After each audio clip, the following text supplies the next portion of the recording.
Good morning, good afternoon, and good night, ladies and gentlemen, boys and girls, students of 7th Fire Secondary School in Iron Churchill. Here we are in Mexico, the state of Oaxaca. I'm at the ancient site of Monte Albán, or one of the largest cities in ancient Mesoamerica.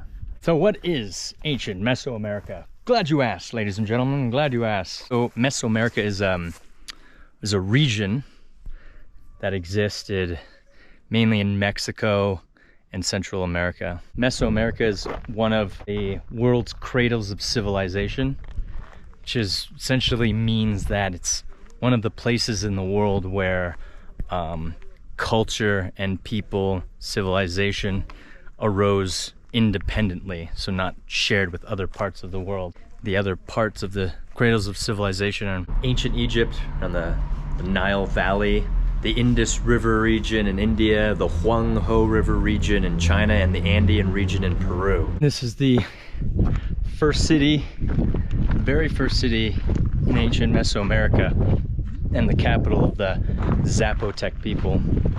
Ancient city, dates back about 2,500 years ago, and archaeologists have found that people have lived here about 3,500 years ago. But further, a more recent archaeological development shows that people have been living here at least 7,000 years ago. Now this structure isn't that old. The structure is about 2,500 years old. You can see that the people really love their stairs. Probably had very strong thighs and glutes. And I wonder if they had slinkies back in the day. Remember slinkies? Do they still have slinkies? Do slinkies still exist now? I gotta remember to bring a slinky with me. I always say that and I forget. This thing right here, they called it Estella 18. Was constructed about 2,300 years ago. And it's some kind of astronomical device, or a giant sundial. See the shade here, and as the earth rotates around, the sun casts a shadow, and that's how they told what time of day it was. They use the shadow of the sun to know what time of day it was. They figured that out. How cool is that?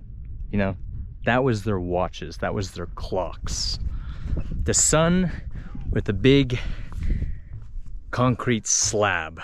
That was the clocks. Sure, it was a lot cheaper. And you never ran out of batteries either. Neat. There are several observatories in the city, one of them being right behind me right there.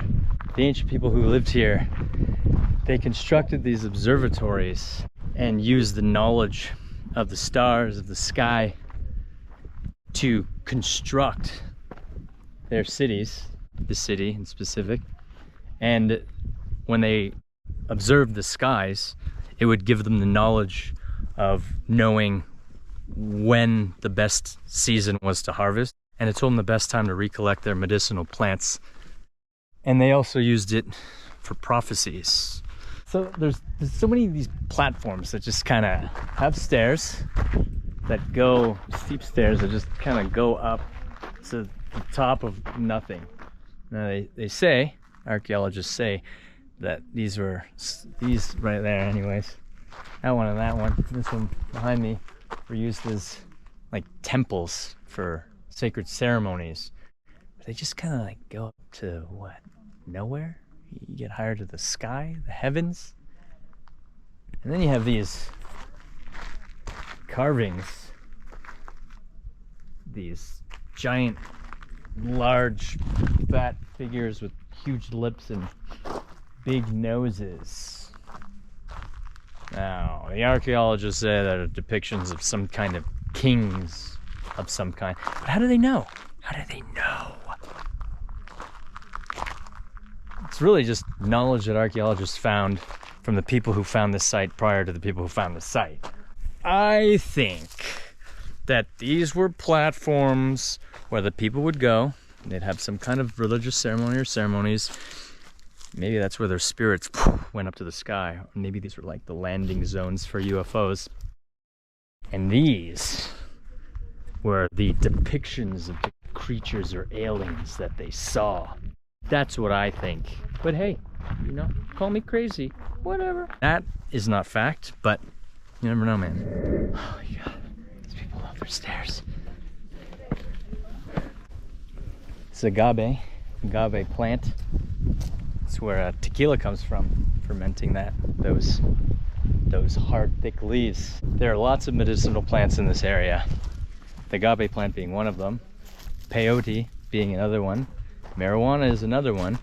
The high priest or shaman would take those, either ferment them, or cook them, or smoke them, and they would use those in sacred rituals. The ancient people have gotten a lot of their knowledge from the plants, talking to the plants.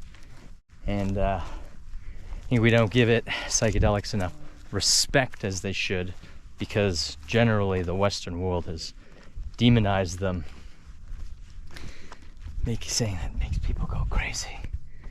But really, this whole living in society is enough to make people crazy.